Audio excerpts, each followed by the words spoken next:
तरह का हमला ईरान ने इजराइल के ऊपर किया है और जिस तरह यूएई में अमेरिकी सैनिकों को मारा है, उसने सारी दुनिया में एक तरह से तहलका मचाया हुआ है। हर जगह सवाल यह पूछा जा रहा है कि आखिर इस जंग में हो क्या रहा है। मजेदार बात यह है कि जिस समय ट्रंप व्हाइट हाउस में खड़ा होकर बोल रहा था कि ईरान की मिसाइल पावर हमने पूरी तरह से खत्म कर दी, ठीक उसी वक्त ईरान इजराइल के ऊपर न केवल अटैक कर रहा था बल्कि यूएई के ऊपर भी अटैक कर रहा था। खबर तो यह है कि कुछ और जगहों पर अमेरिकन बेसिस पर अटैक हुआ है, खासतौर पर बहरीन में अटैक हुआ है अमेरिकन बेसिस के ऊपर। यूएई की खबर यह है कि 37 अमेरिकन सैनिक मारे गए हैं, यह दावा किया है ईरान ने। और सिर्फ ईरान यह दावा नहीं कर रहा है, एक मैगजीन है द इंटरसेप्ट, वार मामलों पर काफी इंपॉर्टेंट मानी जाती है। द इंटरसेप्ट में एक आर्टिकल आया है और वह आर्टिकल लिखा है निक टर्स ने, और निक टर्स यह बता रहे हैं कि यहां कैजुअलिटी कवर अप किया जा रहा है, यानी जो मारे गए अमेरिकी सैनिक हैं उनके जो नंबर्स हैं वो घटाकर बताया जा रहा है, पुराना डेटा भेजा जा रहा है, नया डेटा नहीं भेजा जा रहा है। और इस आर्टिकल को जब आप पढ़ते हैं तो यह बात समझ में आती है कि ट्रंप कितनी भी बड़ी बड़ी बातें कर रहा हो, ट्रंप कैसे भी दावे कर रहा हो,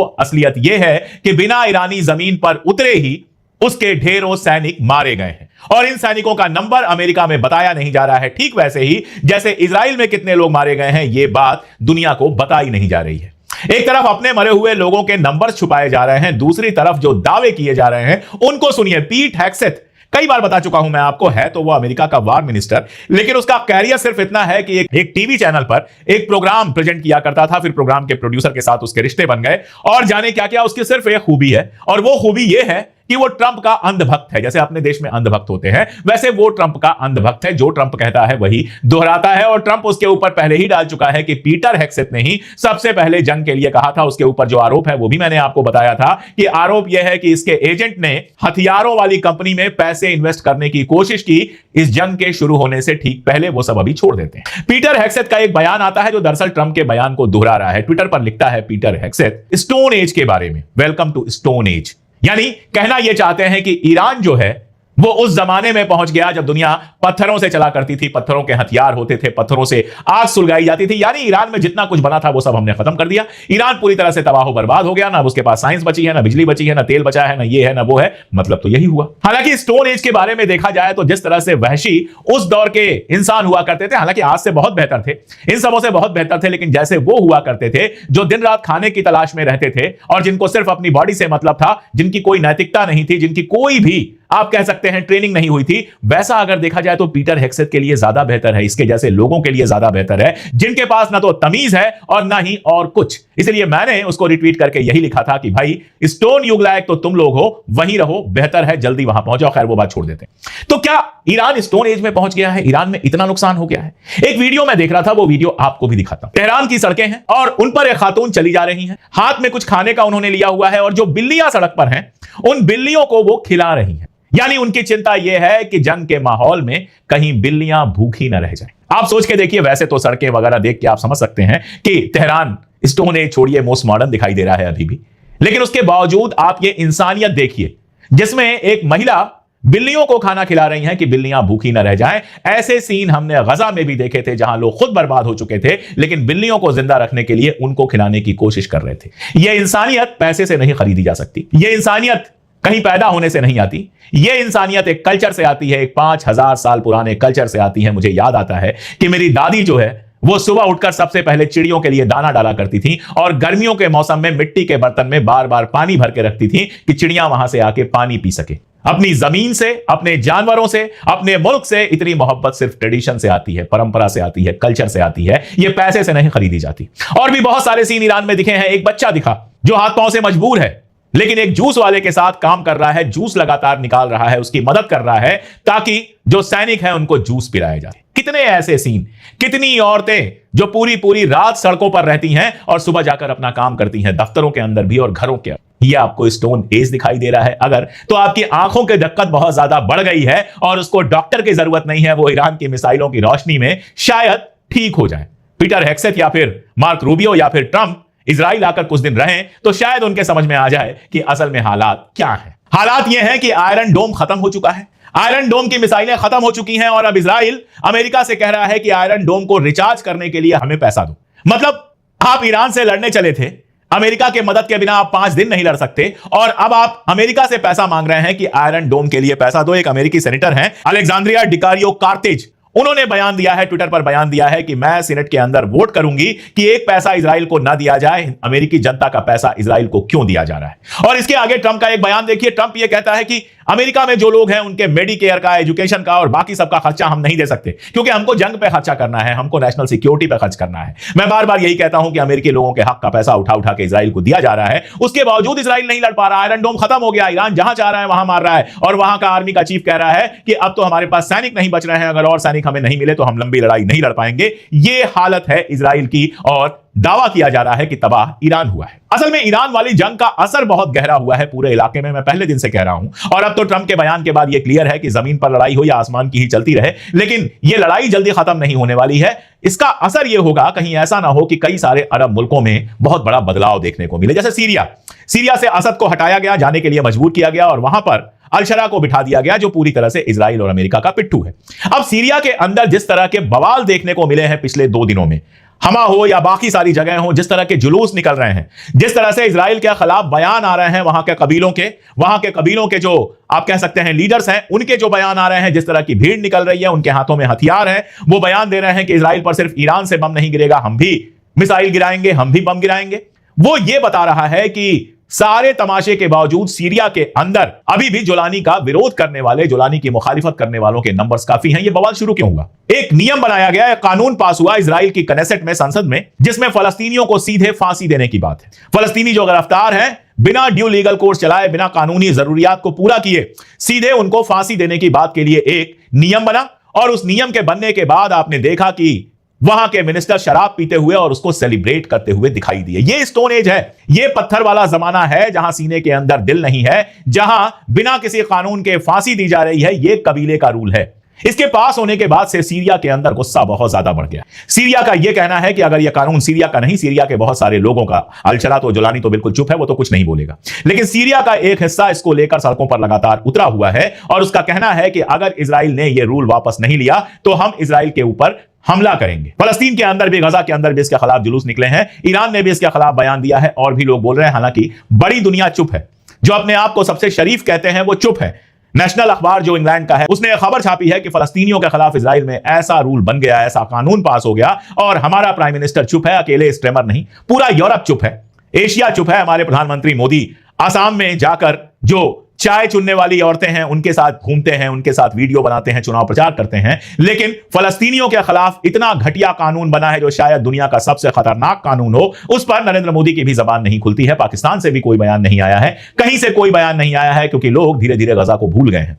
लोग भूल गए हैं कि आज भी गजा पर बम गिर रहे हैं, लोग भूल गए हैं कि आज भी गजा वाले किन हालात में रह रहे हैं। कल एक खबर आई थी और कुछ वीडियोस आए थे जिनको देखकर किसी भी इंसान का सीना फट जाएगा। जिस समय गजा में लगातार अस्पतालों पे बमबारी चल रही थी, कई सारे जो तुरंत के जन्मे हुए बच्चे थे, उन बच्चों को वहां से हटा दिया गया था, इजिप्ट भेज दिया गया था ताकि उनके ऊपर बम ना गिरे, वो बच सके, अपनी माओं से अलग कर दिया गया था ताकि जिंदा रहें। 2 साल बाद वो बच्चे लौट के आए तो माएं बड़ी मुश्किल से पहचान पाई। बच्चे कहां अपनी मां को पहचानते जिसको 2 साल से देखा नहीं था। आप सोच सकते हैं, पैदा होते ही बच्चों को अलग कर दिया गया कि बच्चों की जान बच सके, बच्चों को इलाज मिल सके, और 2 साल तक माएं अपने बच्चों को देख नहीं पाई। 2 साल बाद देखकर किस तरह पहचाना, और उसके बाद जो रोई हैं, जो दर्द दिखा है, वो सारी दुनिया को नहीं दिखता। गजा का दर्द सारे लोग भूल चुके हैं।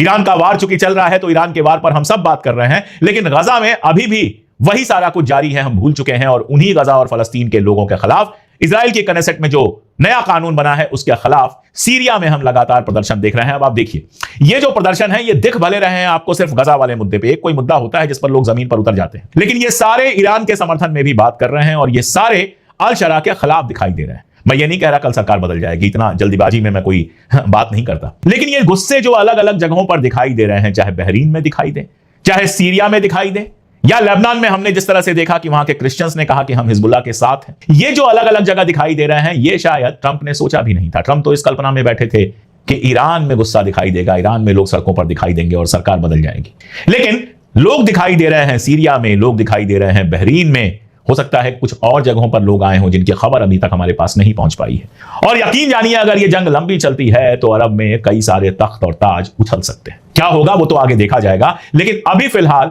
ये सारी चीजें दिखाई दे रही हैं। रहा सवाल स्ट्रेट ऑफ होर्मुज का, तो अब हाल ये है कि ट्रंप अक्सर स्ट्रेट ऑफ होर्मुज का नाम नहीं ले रहे हैं। जब नाम ले रहे हैं तो बेहद चिढ़ के ले रहे हैं, जैसे उन्होंने कहा कि अगर स्ट्रेट ऑफ हॉर्मुज को खुलवाने में यूरोप के मुल्कों ने हमारी मदद नहीं की तो हम यूक्रेन को मदद भेजना बंद कर देंगे। वो तो आपको ऐसे भी बंद करना पड़ेगा, आपके पास पैसे ही नहीं बचे हैं, 5 बिलियन पहले ही खर्च हो चुके हैं, आपके इंटरसेप्टर्स खाली पड़े हुए हैं, आपके मिडिल ईस्ट के बेस खत्म हो चुके हैं, आप तो दूसरी जगहों से हथियार लेकर मिडिल ईस्ट में आ रहे हैं, तो यूक्रेन को तो आप क्या ही मदद भेजेंगे। लेकिन ये चिड़, ये गुस्सा, ये फ्रस्ट्रेशन है जो बार बार यूरोपीय नेताओं के खिलाफ निकल रहा है, क्योंकि यूरोपीय जो लीडर्स हैं वो इनके साथ आने को तैयार नहीं। जैसे कल आप देखिए कोई आदमी कितना गिर सकता है, ट्रंप के गिरने की तो कोई सीमा ही नहीं है। मैक्रोन का वो मजाक उड़ाता है, उसके गले का ऑपरेशन हुआ है मैक्रोन का, उसका मजाक उड़ाता है, कहता है उसकी बीवी उसके साथ बहुत खराब व्यवहार करती है। ये सब बातें वर्ल्ड लीडर्स बोलते हैं। शराब खानों में जो बात की जाती है, चंडू खानों में जो बात की जाती है, वो व्हाइट हाउस में स्टेज से ट्रंप बोलता है। ये हालत उसकी कर दी है ईरान ने। वैसे तो वो वैसे भी बदतमीज है, लेकिन ईरान के चक्कर में ऐसा लगता है कि उसका दिमागी तवाजुन जो है वो पूरी तरह से बिगड़ चुका है। लेकिन बावजूद उसके यूरोप के नेता उसकी सुनने को तैयार नहीं है। इटली अपना बेस नहीं दे रहा है, पोलैंड ने कह दिया कि हम आपको मिसाइलें नहीं देंगे, पैट्रियट मिसाइलें हम आपको नहीं देंगे, फ्रांस कह रहा है हम इस जंग में नहीं शामिल होंगे, इंग्लैंड कह रहा है हम इस जंग में नहीं शामिल होंगे, कनाडा कह रहा है हम इस जंग में नहीं शामिल होंगे। और वो गुस्सा उसका बार बार निकल रहा है। कभी कहता है कि मुझे स्ट्रेट ऑफ हॉर्मुज खुलवाने की जरूरत नहीं है, जिसको जरूरत है वो जाए खुलवा ले, इंग्लैंड खुलवा ले, फला खुलवा ले, ढिमका खुलवा ले। कुल मिलाजुलाकर मामला यह है कि स्ट्रेट ऑफ हॉर्मुज पर तो वो बुरी तरह से फंसा हुआ है। कभी कहता है कि स्ट्रेट ऑफ हॉर्मुज नहीं खुला तो हम जंग तेज कर देंगे, कभी स्ट्रेट ऑफ हॉर्मुज का नाम ही नहीं लेता है। तो स्ट्रेट ऑफ हॉर्मुज गले की ऐसी हड्डी बन चुकी है जो ना निगली जा रही है और ना ही उगली जा रही है। ईरान का जहां तक सवाल है, स्ट्रेट ऑफ हॉर्मुज पे उसने अपना क्लियर बयान दिया है और बहुत साफ स्टैंड दिया है। वो पूरा एक लीगल प्रोसीजर तैयार कर रहा है स्ट्रेट ऑफ हॉर्मुज के लिए। अभी तक कहा जा रहा था कि अगर स्वेज नहर के ऊपर इजिप्ट का कब्जा है या इजिप्ट टाल वसूलता है तो इसलिए कि स्वेज नहर उसकी सीमा में आती है, उसकी बाउंड्रीज के अंदर आती है।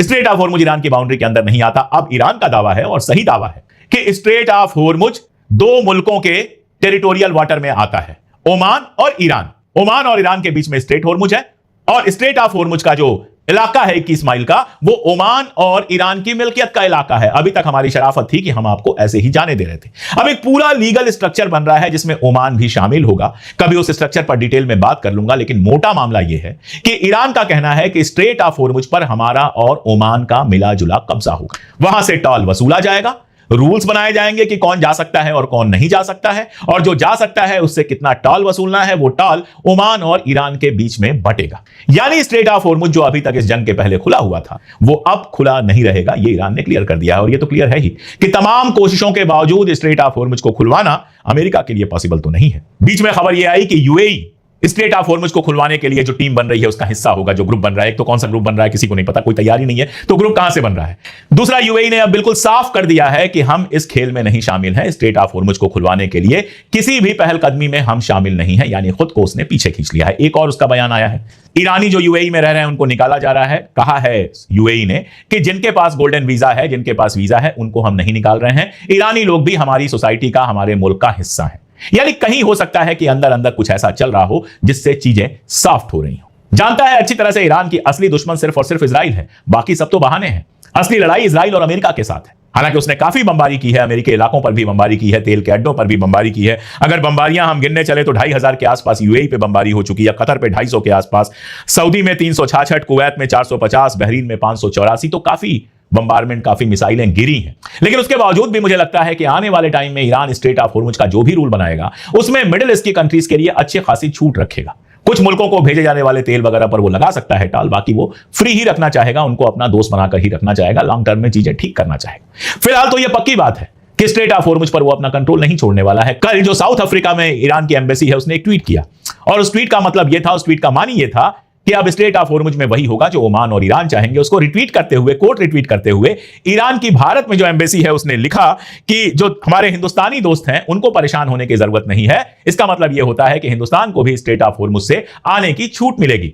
जाहिर है हिंदुस्तानी लोगों ने जिस कदर की मोहब्बत दिखाई है ईरान के साथ, सरकार की बात में नहीं कर रहा, लेकिन हिंदुस्तानी अवाम ने जिस तरह की मोहब्बत दिखाई है, ईरान ये चीज जानता है कि सरकार तो आती जाती रहती है, अवाम हमेशा रहती है, और अवाम चाहे वो हिंदू हो, मुसलमान हो, सिख हो, वो पूरी तरह से ईरान के साथ जाकर खड़ी है। आपको एक मजेदार वाकया बताता हूं।